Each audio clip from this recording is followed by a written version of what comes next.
The losing streak is over. Thank the good Lord. Eagles defeat the Raiders 31-0 in a game that was never in question, never close at all. And I think that ideally you'd look at the two teams and go, yeah, okay. I mean, that's what you expected. But the fact is, with the way that the Eagles have been playing, I don't know how many people expected it, honestly. I mean, the offense has not looked good. Post-bye, they've averaged 16 points a game, and they put up 31. Now, on one hand, you go, okay, they are facing a 2-win Raiders team. They're facing Kenny Pickett. So they're not even facing the starting quarterback of the Raiders, Geno Smith, because he's injured. You're facing their backup. But Geno Smith, even when he was healthy, he could only manage two wins. That is all true. But the fact remains, the Eagles needed this. Like, the Eagles needed a game where they could just get right. And I equate it to my horrible low-level hockey career, where when I'm in a slump, which has been roughly the past 15 years, there's a team in every single league where they're just horrible. They really shouldn't be in the league. They're terrible. And I call the confidence game. Like, I'm going to get out there, I'm going to put some points on, and I'm just going to remind myself of why I do this, and we're just going to have an easy win and have fun. And for the Eagles, that was this. They didn't face a team that is headed to the playoffs, which is pretty much what they faced the past 3 to 4 weeks. They didn't face a team that had been in the playoffs last year. They faced a shit show of an organization in the Raiders, and they faced one of the worst teams in the league. But they put it on them. And it is important because I think when you look at the NFL and you look at weeks 3, 4, and 5, it is okay to sit there and go like, hey, you know what? Winning is the only thing that matters. They'll get it right. But when you reach week 9, 10, 11, 12, and at this point week 15, you go style points matter. How you beat a team matters. And even though the Eagles were winning some games in like week 9, 10, and 11, how they were doing it wasn't leading to a lot of confidence with the fan base. And then obviously you saw a 3-game losing streak mixed in there, where you sat back as an Eagles fan going, what the hell is going on? Nothing has gotten fixed. Do I think that something has gotten fixed because of what I watched today? Honestly, no. I'd expect the Eagles' offensive struggles to continue when they face better teams, when they get in the playoffs.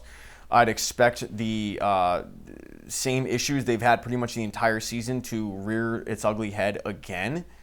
But at least what I saw today, I go, the chances of that went from 100% to 97%.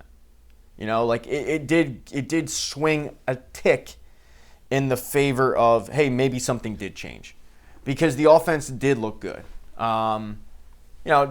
Brown got 2 catches. You know, that's would I like to see him more involved in the offense? Yeah. Was I a little annoyed that I only saw 1 catch really over the middle, and that was even like questionable, but it was heading towards a slant route. Like I've said it before, A.J. Brown makes his money with those slant routes. It opens up the deep ball.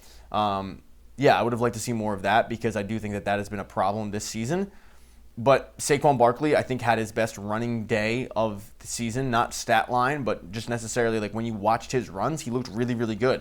Credit to Fred Johnson. You know, Fred Johnson had a big task today. He was matched up against Max Crosby, and he did really, really well.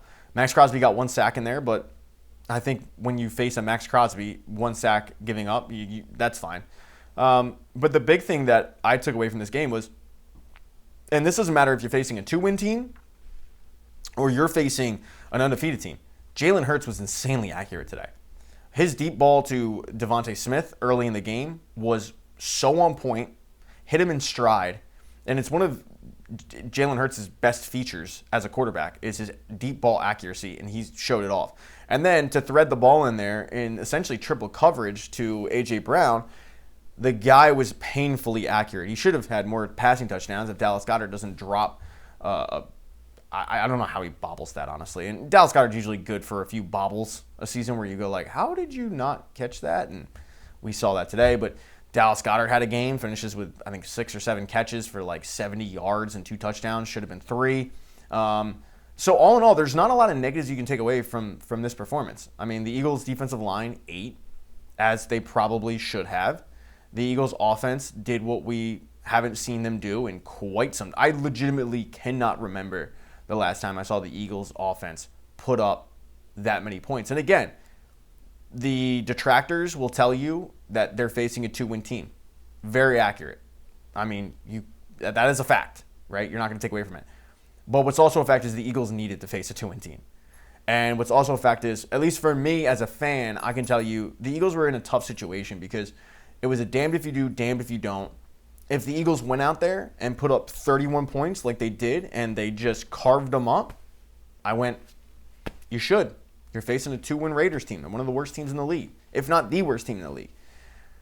But on the flip side, if they had struggled, if they were consistently going 3 and out, if they were failing to get to 21 points, what would the narrative been then? The good news is for WIP, they got their wish because Jalen Hurts was in fact benched for Tanner McKee with the Eagles up 31-0. Nick Sirianni said, no more. I can't take this anymore. I can't take this accurate quarterback. I'm going to bench him. Tanner, get in there. And Tanner McKee balled out. 3 for 3. Perfect quarterback rating. The way he handed the ball off was magnificent. I mean, if I would have done a quarterback bootleg on that 4th down because he would have gotten in and Tank Bigsby didn't. But Tanner McKee was perfect.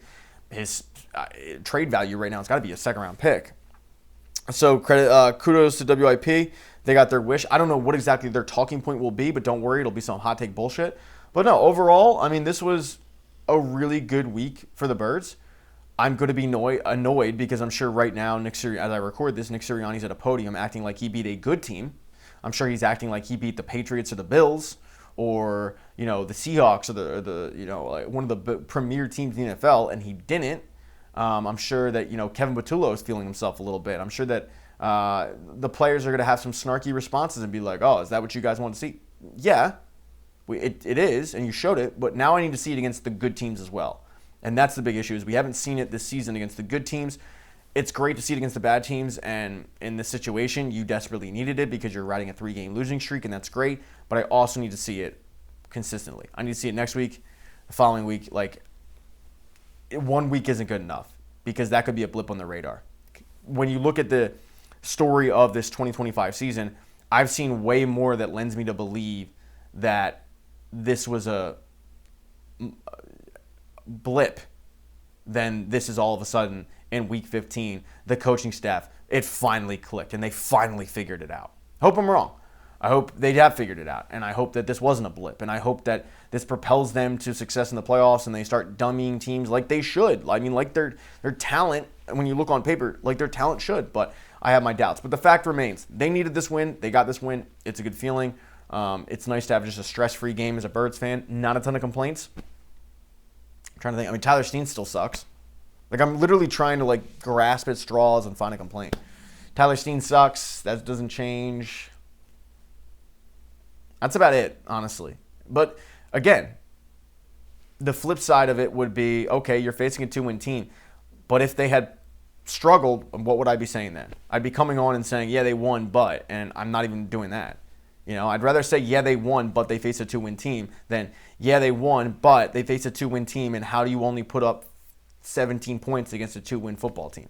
This is one of the few games this season where I go, they did not need to get bailed out by their defense. And that is a beautiful thing. Beautiful thing. So while I have my doubts on whether or not this will continue the offensive success, because I do think that a lot of it had to do with the opponent they were facing, that's not necessarily scheme or anything, we'll see. I will say the last 2 weeks I have liked their first 15 plays, which are usually planned out before, leading up to the game. They're usually just pre-planned. I have liked what they've done in those first 15 plays.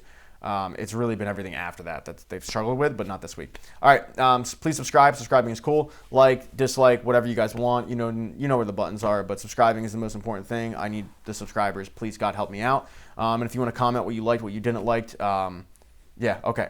Go Birds.